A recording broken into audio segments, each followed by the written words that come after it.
मुख्यमंत्री ममता बनर्जी ने बड़ा ऐलान किया। प्रवासी बंगाली को राज्य लौटने पर मिलेंगे हर महीने 5,000 रुपए। कल्याणकारी योजनाओं से भी जोड़ा जाएगा।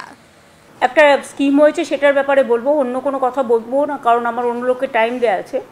আর এটা অ্যাবসলিউটলি গভর্নমেন্টের প্রেস কনফারেন্স, সুতরাং অন্য কোনো পলিটিক্যাল বা অন্য কোনো বিতর্কিত বিষয় এখানে বলা হবে না। আপনারা জানেন যে বিভিন্ন রাজ্যে যেখানে ডাবল ইঞ্জিন সরকার আছে, সেখানে বাংলা ভাষা ও বাঙালি পরিচয়ের ওপরে পরিকল্পিতভাবে আক্রমণ চালানো হচ্ছে। কেউ বাংলায় কথা বললে তাকে অপরাধী হিসেবে চিহ্নিত করা হচ্ছে, তাকে কোথাও বাংলাদেশে পুশ করে দেওয়া হচ্ছে, কোথাও জেলে ঢুকিয়ে দেওয়া হচ্ছে, কোথাও থানায় নিয়ে গিয়ে হ্যারাস করা হচ্ছে।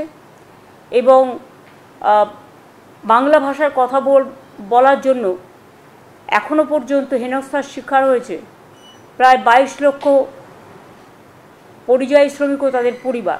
এদের মধ্যে ম্যাক্সিমাম আমাদের এখানে পরিযায়ী শ্রমিক, আমাদের যে পোর্টাল আছে সেই অনুযায়ী 22 লক্ষ আছে, কিন্তু বাংলার বাইরের অন্যান্য রাজ্য থেকেও আমাদের রাজ্যে প্রায় 1.5 কোটি পরিযায়ী শ্রমিক আছে।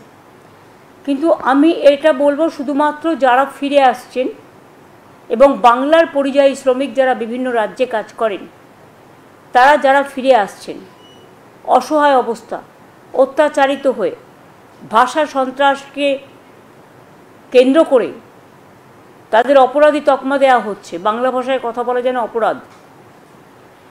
কাজে এটা নিয়ে আমরা একটা সিদ্ধান্ত নিয়েছি যে বাংলায় যে সকল পরিযায়ী শ্রমিক বাংলার বাইরে কাজ করছে তাদের বাড়ি ফিরিয়ে এনে, এবং তারা যদি নিজেরাও চলে আসে, যারা আসতে পারবে, যারা আসতে চায়, তাদের পুনর্বাসনের জন্য আমরা একটা পরিকল্পনা গঠন করেছি।